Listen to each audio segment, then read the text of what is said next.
Cataract ऐसा cataract जो कि इन्वॉल्व करता है न्यूक्लियस को, ठीक है। इसमें जो कॉर्टिकल फाइबर्स हैं, जो इसमें फाइबर्स होते हैं, उनकी सक्रोसिस होती है, उनकी डिहाइड्रेशन होगी, तो सिंपल सी बात है जब वो डिहाइड्रेट करेंगे तो वो हार्ड हो जाएंगे, ठीक है। तो उनकी फाइबर्स की सक्रोसिस होती है। अब आते हैं हम सिम्टम्स पे। सिम्टम्स मतलब जो पेशेंट हमारे पास आ रहा है वो क्या क्या कंप्लेंट्स लेके आता है, तो इसमें क्या क्या आ सकता है? Vision loss. इंपॉर्टेंट बात यह है कि patient present with painless vision loss, क्योंकि कुछ ही कॉजेज हैं जिनमें पेनलेस विजन लॉस होती है, कुछ कॉजेज हैं जिनमें पेनफुल विजन लॉस होती है। इसके अलावा glare, coloured halos. Colour halo simple सी बात है कि अगर आपको एक चीज यहाँ पे नजर आ रही है, ठीक है, अगर आप इस रोड को देख रहे हैं और आपका एरिया जो है इतने एरिया को देख रहे हैं, तो कलर हेलो में क्या होता है कि जो आपका विजुअल फील्ड होता है उसके साइड पे आपको लाइट नजर आती है। नॉर्मली अगर मैं देखूंगा तो मुझे अपने जो विजुअल फील्ड है, जो चीज है सामने वो नजर आ रही है, लेकिन हेलोस में क्या होता है कि हमें साइड पे एक लाइट सी नजर आती है। और कलर हेलोस का मतलब क्या होता है कि वो जिस तरह रेनबो होती है, तो यहाँ पे पेशेंट को रेनबो नजर आ रही होती है, ठीक है। तो विजुअल फील्ड के जो मार्जिन है उन पे लाइट नजर आती है। इसके अलावा myopic shift and hypermetropic shift, ये पॉइंट काफी इंपॉर्टेंट है, मायोपिक शिफ्ट। अच्छा, अब होता क्या है कि जब जब देखिए,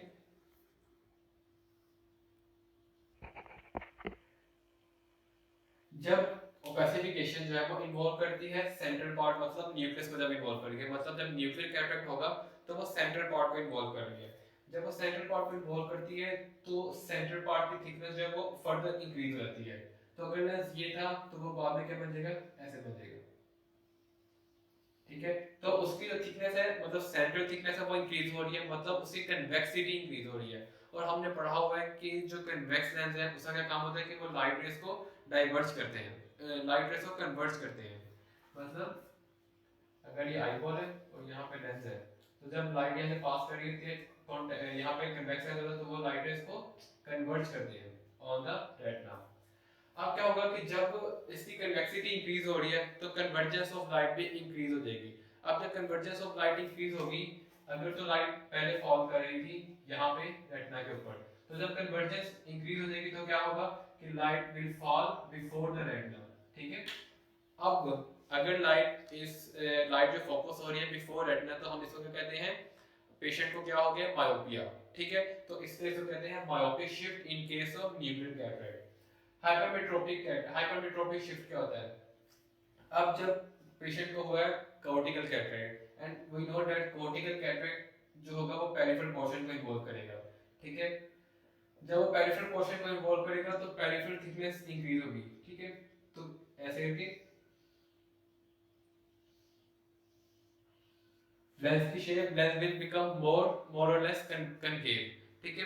जब लेंस की कनकेविटी इंक्रीज होगी, जब लेंस बिकम कनकेव, तो हमें पता है कि जो कनकेव लेंस है these are the diverging lens, तो they will diverge the light and the light will be focus behind the retina, ठीक है। अब जब लेंस लाइट जो है इस फोकस बिहाइंड द रेटिना, तो इसको जो कहते हैं, इन पेशेंट को क्या होता है? हाइपरमेट्रोपिया।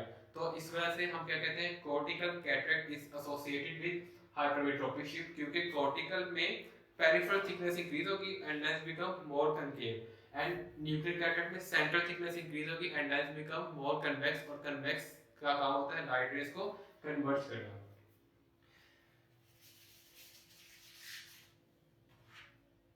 इसके अलावा vision loss is increase in daylight। अब यहाँ पे भी एक इम्पोर्टेंट पॉइंट है, अगर आप देखें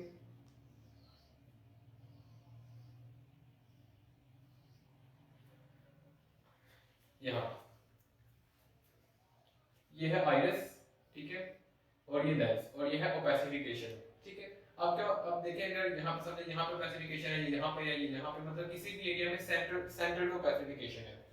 अब जब यहाँ से देखिए लाइट रेज पास कर रही है, ठीक है, जो मतलब समझे पेशेंट जो है ना, ये नॉर्मल है, पिupillary डायमीटर नॉर्मल है, लेकिन अगर ये पेशेंट जो है ये जाएगा डे लाइट में, मतलब अब यहाँ से वो डार्कनेस से डे लाइट में जाएगा, तो डे लाइट में क्या होती है, मायोसिस। अब जब मायोसिस होगी और पिपिली डायमीटर डिक्रीज होगा, तो ऐसी लाइट जो कि पीछे तक जा पा रही थी, क्योंकि ये वाली लाइट तो जा नहीं पा रही क्योंकि यहाँ पे सेंटर पे ओपेसिफिकेशन है। अब ऐसी लाइट जो कि एंड फंडस तक जा पा रही थी, वो लाइट जो है ड्यू टू मायोसिस और पिपिल का साइज डिक्रीज करने की वजह से वो लाइट अब आगे ऑब्स्ट्रक्ट हो चुकी है और वो लाइट आगे जा नहीं पा रही।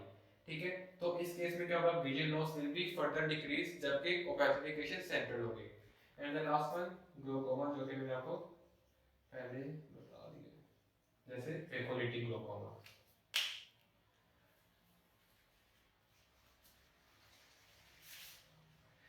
इसके अलावा साइंस जो कि क्लिनिकल प्रैक्टिशनर को नजर आएंगे, उसमें क्या होगा, इसकी विजुअल एक्टिविटी पेशेंट की डिक्रीज हो जाएगी।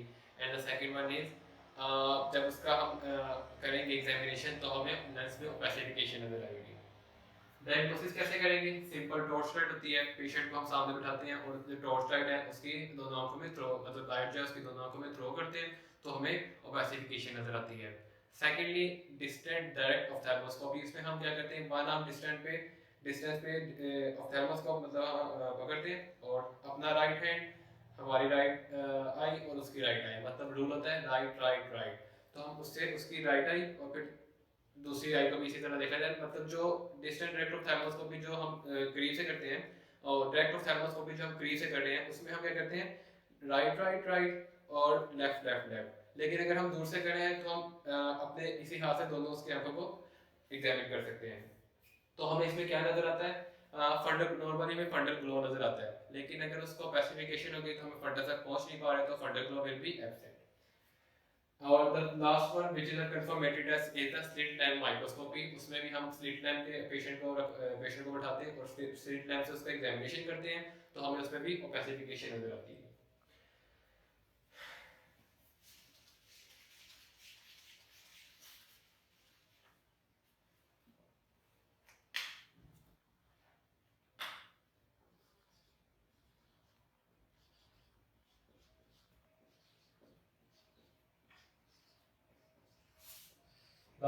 लास्ट टॉपिक आज का वो है कॉम्प्लिकेशंस ऑफ कैटरेक्ट। तो कॉम्प्लिकेशंस ऑफ कैटरेक्ट में क्या क्या चीजें आती हैं, फेकोमॉर्फिक कैटरेक्ट। फेकोमॉर्फिक कैटरेक्ट क्या है, जैसे मैंने आपको बताया कि कैटरेक्ट की जब डेवलपमेंट हो रही होती है तो उसमें एक स्टेज आती है इंटूबिसेंट कैटरेक्ट।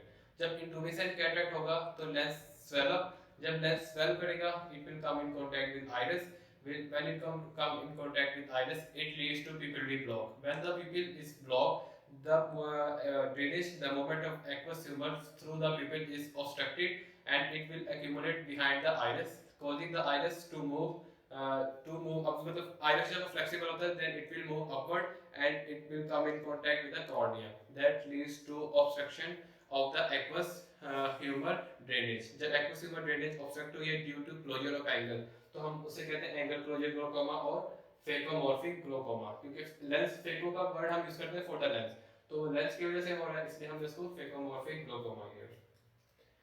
दूसरा है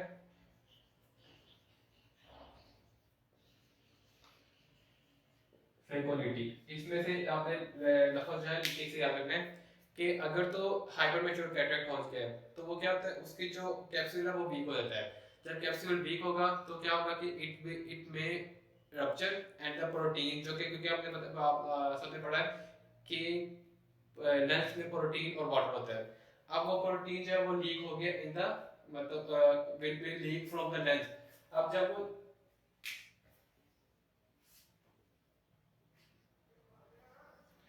लेंस से लीक होगी it will pass through the प्यूपिल और वो जाके यहाँ पे ट्रेबेकुलर मेशर, तो ट्रेबेकुलर मेशर में जाके फंस जाएगी। जब वो उस ट्रेबेकुलर में फंस जाएगी तो drainage of aqueous humour will be obstructed. इसके अलावा क्योंकि प्रोटीन आ रही है तो वहां पे अब इन्फ्लेमेटरी रिस्पांस होगा, वहां पे there will be infiltration of the inflammatory cells like macrophages and neutrophils, तो ये प्रोटीन और ये मैक्रोफेजेस मिलके टोटल ब्लॉक कर देंगे। इसके अलावा फेकोलिटिक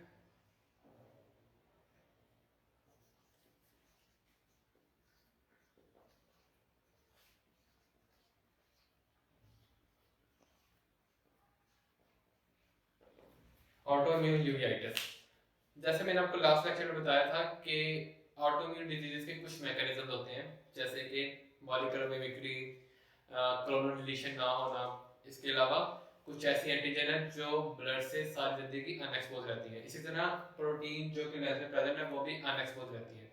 तो इस वजह से जब वो एक्सपोज होंगी, मतलब जो है ये रप्चर हुआ है और जो प्रोटीन है वो लीक आउट कर गई है, अब वो ब्लड से एक्सपोज हो चुकी है। जब वो ब्लड से एक्सपोज होगी तब जो हमारा इम्यून हेडक्वार्टर है उसके खिलाफ इम्यून रिस्पॉन्स शो करेगा। जब वो इम्यून रिस्पॉन्स शो करता है तो ऑटोइम्यून डिजीज वहां होती है जहां पे ब्लड होता है। तो आई में ब्लड कौन सी लेयर में होता है, ये लेयर, ठीक है। तो it will cause inflammation of iris, Sivri body and uvea tract. तो आइरिडोसाइक्लाइटिस एंड ऑटोइम्यून यूवियाइटिस हो सकता है उसको।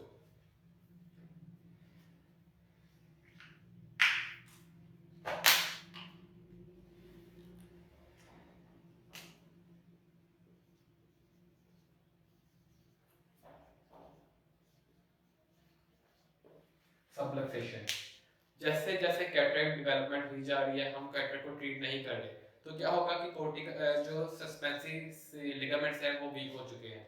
जब सस्पेंसिव लिगामेंट वीक होंगे तो क्या होगा कि एक पॉइंट पे आके सस्पेंसिव लिगामेंट में रप्चर में डिसइंटीग्रेट, तो क्या होगा, या तो लेंस सबलक्सेट कर सकता है या कंप्लीटली डिसलोकेट कर सकता है।